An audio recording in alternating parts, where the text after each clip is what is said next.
Hello everyone, Michael here, and this is my initial review of the Samsung Galaxy S22 Ultra, and I'm going to give you a tour of the phone and share with you some of my initial thoughts about it.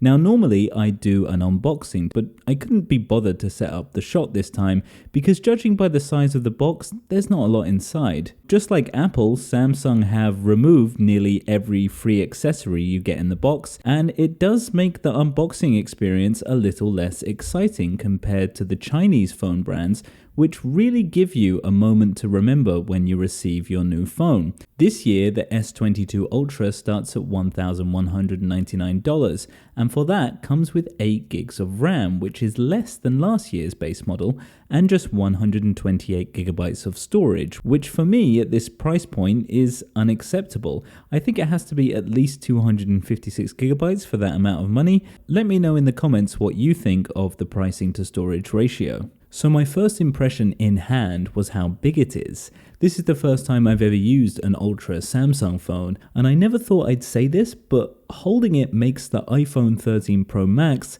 seem small. I picked up the iPhone after using the Samsung after a whole day and thought, oh, this is cute. The Samsung has a 6.8-inch screen and does feel big, but also somehow way more comfortable to hold than the iPhone. From the front, the design looks sharp and squared off. You could say like a Samsung Galaxy Note, wink wink. But the actual sides of the phone are rounded and smooth and lead on to an even smoother back panel. I've gone for the burgundy color here, which I regretted instantly upon seeing it in person. I tried to be different and not go for the normal black or white colors, but honestly, this Ron burgundy color just isn't cutting it for me. The screen on the S22 Ultra is excellent. I mean an A+ rating. This is a Quad HD Plus dynamic AMOLED display with 550 pixels per inch, an incredible 1750 nit peak brightness, which might make this the brightest smartphone display ever, HDR10+, 120Hz LTPO refresh, and Gorilla Glass Victus Plus. Now that is a top-end screen.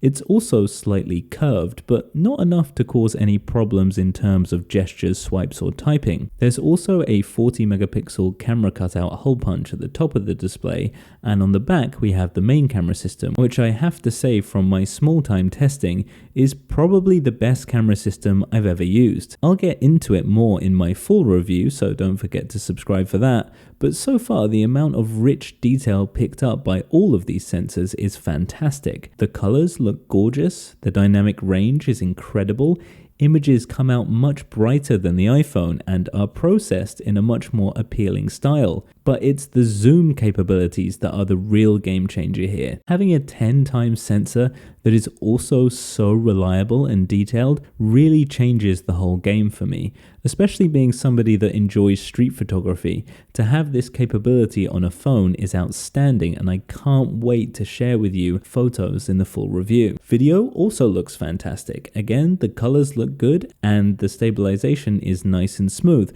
but I will say it still isn't better than an iPhone. It's good, but not iPhone good. And yes, my apartment area in China is currently in lockdown, hence all of these interesting individuals walking around and the colorful walls being erected. There is also 8K video up to 24 FPS, and this actually might be the only 8K footage I would recommend using, as there does appear to be stabilization walking along, which is something I haven't seen on any other phone, so great job Samsung. The selfie camera is also excellent and has a normal and wide setting and is 40 megapixels. So this is what the selfie video looks like on the S22 Ultra. And we've had a lot of flagship phones this year, especially from China, that are flagship phones that only go up to 1080p 60 frames a second. This is full 4K 60, so this and the iPhone doing a proper job here. Moving further down from the camera system, we have the S Pen, as this phone is now basically a Note Galaxy Ultra hybrid. It slots right into the bottom of the phone where it will stay charged, and popping it out gives you a host of options, including note-taking, sketching, and Smart Select. And this year, Samsung say latency has been reduced by 70%, giving this a much more true-to-life feel when writing or sketching. Powering my S22 Ultra is the Snapdragon 8 Gen 1, but this chip is unfortunately only available here in China or in the US. Anywhere else is going to be using Samsung's own Exynos 4nm chipset. The phone has felt pretty snappy. I have the 12GB of RAM version, and opening and moving through apps feels lightning fast. I've only played a little bit of light gaming on PUBG, and with all the highest settings on, it was all good in the hood.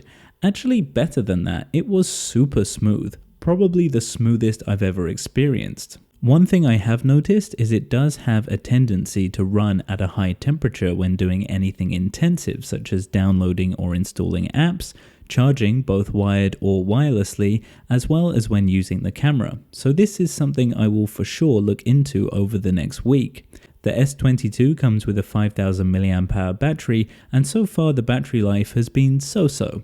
I don't think this phone is going to get me through the whole day without charging, if I'm honest, but we'll see how it goes. I'm heading for around 7 hours of screen on time at the moment, with 12% remaining. We also have an ultrasonic fingerprint scanner which works very well. Even when getting out of the shower with a water-soaked and wrinkled thumb, the sensor still works. Looking around the rest of the phone, we have the dual SIM card tray, although some models of this phone only come with a single nano SIM tray. We also have the USB-C port and bottom firing speaker next to the S Pen. On the right hand side we have the power button and the volume rocker, which is placed quite high up for some reason, and at the top we have the extra microphone and secondary speaker in the earpiece. One cool thing about this phone is that it supports 4 years of software updates, which is incredible in the world of Android and a big improvement on Samsung's part. One UI looks great, although can be a little jittery at times, and it does need an update or two to smooth out some of the kinks that are taking away from the experience. There are plenty of customization features and neat software tricks as usual from Samsung, as well as a ton of ecosystem support. Overall, my initial feeling is that this is potentially one of the best phones you can buy right now, but my question in the full review will be, should you buy it at this price point? Sure, it has some awesome hardware, but I have a feeling that over the course of the week I will notch up a few complaints about this phone, and there are many areas I have yet to test or fully test, so make sure you're subscribed to the channel and turn on notifications so you don't miss that video, and help me out by smashing that like button. Thanks for watching, and I'll see you in the next one.